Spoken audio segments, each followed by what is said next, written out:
Leandro Conder, Marx parece ter voltado à moda. O ministro argentino da Fazenda, da área econômica, preconizou de forma aberta e oficial que as universidades argentinas têm que recuperar Marx no seu currículo. Rubini, o tal economista que previu a grande quebra de 2008, declarou publicamente também que Marx tinha razão na análise e nas críticas ao capital.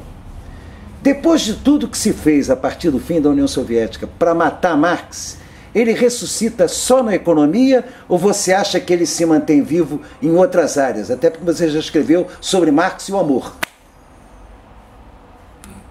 Eu acho o seguinte, eu acho que o Marx, o acerto dele é tão superior aos erros que ele cometeu como ser humano, historicamente condicionado, cometeu erros. Mas os acertos dele são daqueles que garantem uma eficácia para as ideias dele que se desenvolve na história. Então, se ela perdura junto com a história, a ideia de Marx ganha uma força surpreendente, mas compreensível. O Marx tinha, inclusive hoje a gente lê ele e fica fascinado com aspectos que não foram aproveitados pelos seguidores no tempo dele. Ele tá crescendo de influência. Ele está ganhando uma força maior do que aquela que ele teve em vida. Em função daqueles que no século XX o interpretaram? Gramsci, Mariátegui. Então são todos impensáveis, sim, o fermento das ideias marxistas. Marx não era tão simpático como Engels, era um sujeito meio azedo, mas isso não é importante, porque isso aí é indício de uma contradição, que ele viveu de um modo irritado e que o Engels conseguiu viver com mais humor. Mas o que importa é o sentido, é o alcance da prática transformadora desenvolvida a partir dessa influência. Você que é um filósofo, inclusive um crítico literário, o Edmundo Wilson diz que quando Engels escreve sozinho, ele escreve poeticamente, mas perde o impacto de Marx. Quando Marx escreve sozinho, ele tem uma dureza e um texto muito seco, que não tem aquela verve especial que Engels introduz quando eles escrevem em conjunto. Qual é a avaliação que você faz disso? Eu acho que isso aí é uma observação sagaz, né? Edmund Wilson é um sujeito esperto. Ele enxergou uma coisa interessante. Essa diferença entre Marx e Engels, ela existe, né? Eles são diferentes. Agora, ao mesmo tempo, o que a gente teria que perguntar é como é que se deu esse encontro dos dois homens e, sobretudo, dos dois pensamentos. Esses dois pensamentos se combinaram de tal maneira, ganharam uma força própria tão evidente, que eles estão tendo que engolir Marx. Agora estão os mais inteligentes do lado de lá, do antimarxismo, os mais inteligentes partidários do antimarxismo, estão reconhecendo que precisamos de mais. A universidade brasileira, a universidade, tal como a universidade argentina, precisam de Marx. O Marx tem força. O Marx ajuda a burguesia a se pensar autocriticamente. Tá? Ou seja, para combater aquilo que Marx preconiza, que é transformar a sociedade, eles talvez estudem mais Marx do que muita gente na esquerda?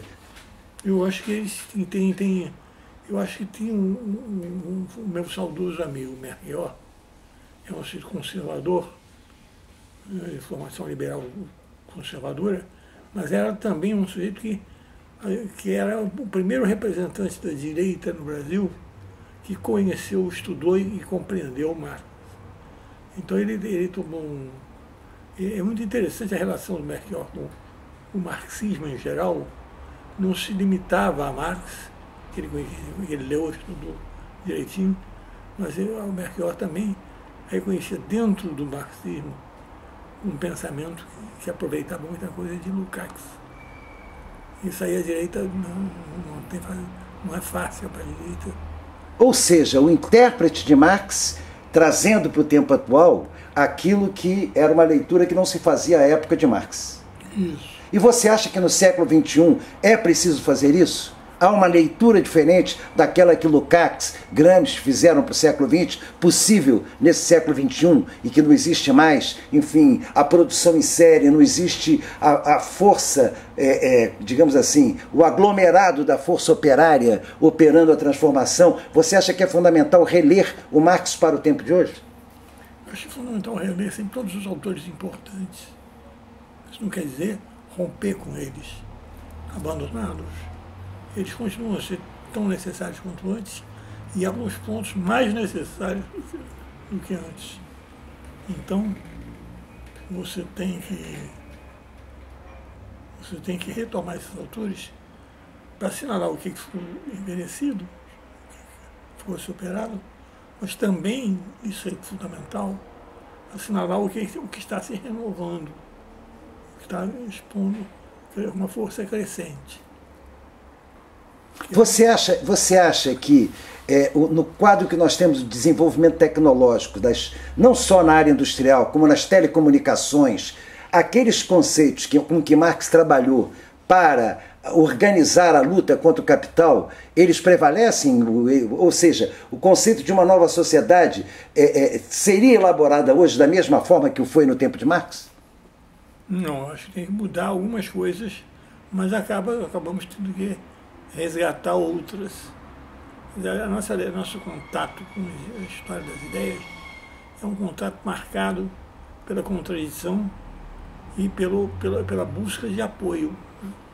Todo teórico busca apoio em algumas ideias do passado. Não há uma teoria que tenha e outras que dispensem isso. O que você diria que é permanente em Marx? Embora aquela coisa, né, que Proudhon diz, nós não vamos derrubar os dogmas da igreja para criar um novo dogma na política. Não, acho que está certo. Acho que a gente não precisa de Marx para compor os nossos dogmas. Mas nós também não dependemos exclusivamente dos dogmas. Nós temos um modo de pensar, um modo de analisar, um modo de examinar criticamente e concluir pelo projeto transformador, que é essencial a Marx. Né? Não pode trabalhar com Marx como se o Marx fosse apenas um sábio do século XIX, escreveu coisas interessantes. Marx não é mais que isso. Marx não sei que pensou a necessidade da ação histórica, prática, política, transformadora. Uma pergunta final e uma resposta. Você ainda é um comunista? Sou. Grande abraço, Leandro Conder. Você não fala